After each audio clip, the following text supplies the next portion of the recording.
முப்படைகளின் தலைவியான இந்திய குடியரசுத் தலைவர் முன்னிலையில் முப்படைகளுடைய அணி வணக்கத்தோடு குண்டுகள் முழங்க முழு அரசு மரியாதையோடு மாமேதை மேனாள் இந்திய பிரதமர் டாக்டர் மன்மோகன் சிங்குடைய இறுதி சடங்குடைய இறுதி நிகழ்வாக அவரது உடல் எரியூட்டப்படக்கூடிய காட்சிகள் நிகம்போத் காட் என்று சொல்லக்கூடிய யமுனா நதிக்கரையோரம் அவருடைய இறுதி சடங்கு சீக்கிய மரபுப்படி எரியூட்டப்பட்டு நடக்கிறது.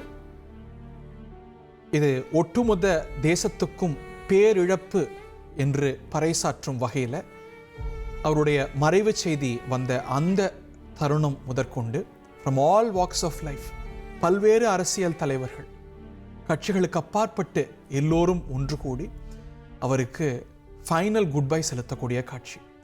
இந்த ஃபைனல் குட் பையை அவருடைய துணைவியார் இன்பங்கள்லையும் துன்பங்கள்லையும் அவரோடு பங்கெடுத்த குர்ஷரன் காவ் அவருக்கு இறுதி வணக்கம் செலுத்தி வெளியேறக்கூடிய காட்சிகளை பார்த்தோம். அவரது குடும்பத்தினரும் அரசியல் தலைவர்களும் அமைச்சர்களும் அவருக்கு இறுதி வணக்கம் செலுத்தக்கூடிய காட்சிகளை பார்க்கின்றோம். அவருடைய உடல் எரியூட்டப்பட்டிருக்கிறது.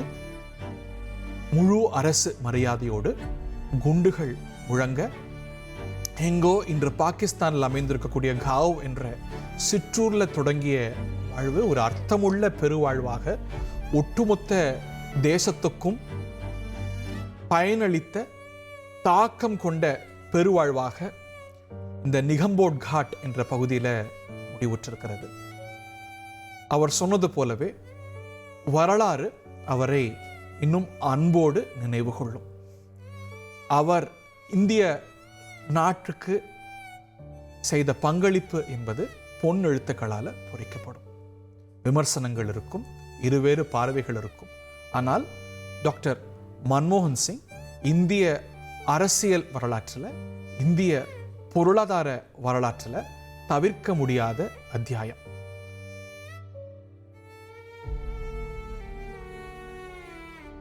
டாக்டர் மன்மோகன் சிங்குடைய இறுதி சடங்கில் பல நாட்டுடைய பிரதிநிதிகளும் கூட கலந்து கொண்டிருக்கிறார்கள். பூட்டான் தலைவர் பங்கு கொண்டிருக்கிறார். மொரீஷியஸுடைய வெளிவிவகாரத்துறை அமைச்சர் பங்கு கொண்டிருக்கிறார். பல்வேறு நாடுகளுடைய தூதர்கள் அந்த நாட்டை பிரதிநிதித்துவம் செய்து பங்கு கொண்டிருக்கிறார்கள். அவருக்கு நண்பர்கள் வெறும் இந்திய அரசியலில் மட்டும் கிடையாது, உலகத் தலைவர்களுடைய நன்மதிப்பை பெற்றவர். நீங்கள் சமூக ஊடகங்கள்லாம் வரக்கூடிய திரு அன்வார் இப்ராஹிம், தற்போதைய மலேசிய பிரதமருடைய ட்ரிபியூட்டை பார்த்துருப்பீங்க.